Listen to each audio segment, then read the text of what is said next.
The air in the atrium had grown heavy, and it wasn't just the humidity from the indoor fountain. It was the weight of secrets. Esther watched Alice from across the room.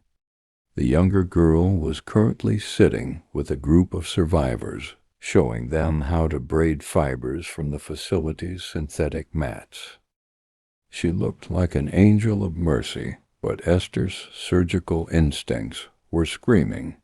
A surgeon learns to spot the smallest abnormality, a shadow on an X-ray, a slight tremor in a hand. Alice was too perfect. She never seemed to lose her temper, and she was always conveniently present whenever Esther and Xerxes had a private moment. "She's a siphon," Esther whispered to herself, her eyes narrowing. Alice wasn't just a survivor. She was a drain on their unity. Late that night, huddled in the darkest corner of the atrium, where the camera's blind spot supposedly lay, Esther gathered Masha and Xerxes. "The force field fluctuates," Esther murmured, her voice barely audible over the hum of the facility. "Every 12 hours when they cycle the atmospheric scrubbers, the power drops by 5%. It's a window of 3 seconds. Xerxes leaned in, his shoulder brushing hers. He felt warmer than usual, a sign his fire element was reacting to his nerves. 3 seconds isn't enough time to get 300 people out. "It is, if we use the metal in the floor to jam the gates open," Esther countered, tracing a map in the dust on the floor. "Masha, you use the water pressure to short the control panel. Xerxes and I will hold the field back with a combined kinetic blast. We leave tomorrow during the shift change." Xerxes nodded, his eyes meeting Esther's. For a moment, the doubt Alice had planted seemed to melt away, replaced by a raw, desperate hope. "I'm with you, Esther." Unbeknownst to them, Alice wasn't sleeping.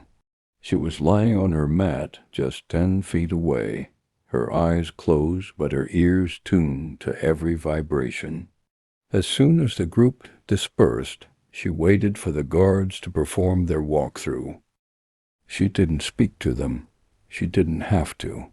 She dropped a small, crumpled piece of paper, a habit she had learned from the scientists, near the boots of the lead guard. On it was a single word: tomorrow. The next morning the atmosphere changed. The guards were no longer just watching. They were armed with heavy-duty sonic disruptors. As the time for the scrubber cycle approached, Esther felt a surge of adrenaline. She caught Xerxes' eye and nodded. But before they could move toward the gates, the intercom hissed with static. "Patient 114, step forward," Dr. Aras's voice boomed, "and bring your blueprint." The room went silent.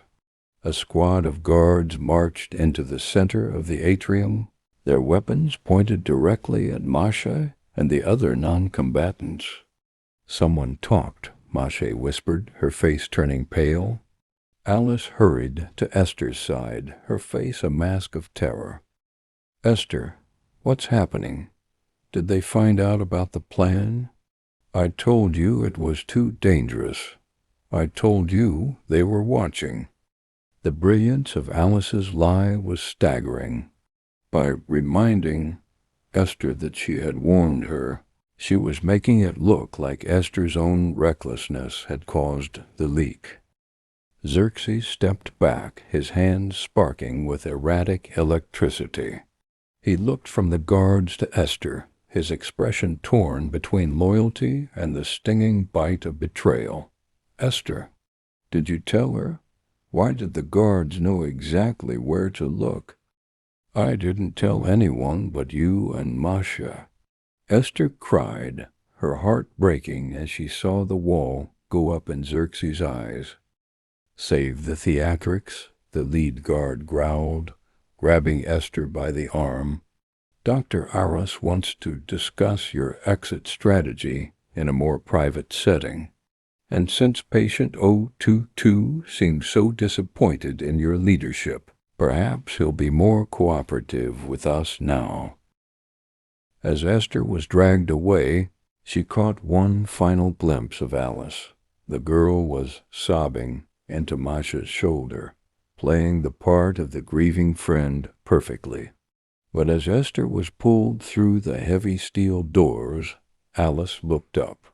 She didn't smile, that would be too obvious, but she tucked a loose strand of hair behind her ear with a calm, methodical grace that told Esther everything she needed to know.